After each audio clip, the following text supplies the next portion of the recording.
MIHANG'O ya guthikuria MIIRI hamwe na kuhonokia andu mari muoyo ni twarithirio na mbere umuthi mutito-ini wa Chakama mwena wa Shakahola kaunti-ini ya KILIFI kuria andu ana mahonokirio mari muoyo no umwe wao auma muhinyiririku makiria. Hamwe na uguo MIIRI 8 ni thikuririo umuthi na beno igithie na mbere na kuongerereka kuria ikinyiirie MIIRI 235 guku aria mahonoketio mari muoyo igikinyiria andu 89 kuma riria MIHANG'O ino yambiriirie mwena uyu. Today the search and rescue team has been able to rescue 4 people, 3 females and 1 male adults. 2 female adults and 1 male were stable, but 1 female adult was in critical condition. The exhumations have been going on today, and the forensic team has been able to exhume 8 bodies.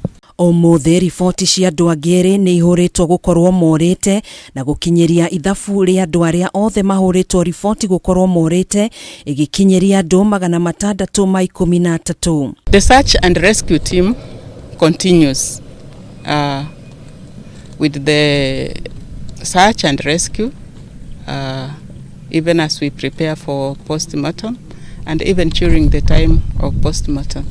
And even as we do this, it's good to communicate that the area still remains an active crime scene and the 24-hour curfew is on. Uhanoguo MURIITHIA umwe wa MAHIU Yusuf Abdi ni atariirie uria ahonokirie murumiriri umwe wa Paul Mackenzie uria ohereirio MUTI-INI umwe ahinyiririkiire ni kwaga gia kuria na gucoka kumuhe iria na mai. Mimi wale mchungaji wa mbuzi wa Somali, alafu hawa wa Mama Kensi wanazaidia hata mtu mwingine ameona huko ndani msituni wamefungwa kamba, wanazaidia maziwa kukunya.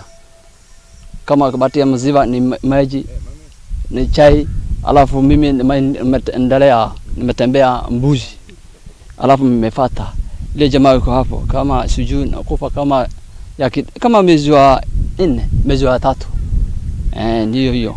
MIHANG'O ya guthikuria MIIRI ni rugamitio niguo kuhe mweke uthuthuria wa postmortem hari MIIRI iria ithikuritio. MIHANG'O ya guthikuria MIIRI ikambiriria muthenya wa gatatu kiumia giukite, no MIHANG'O ya kuhonokia aria mari muoyo no iguthie na mbere.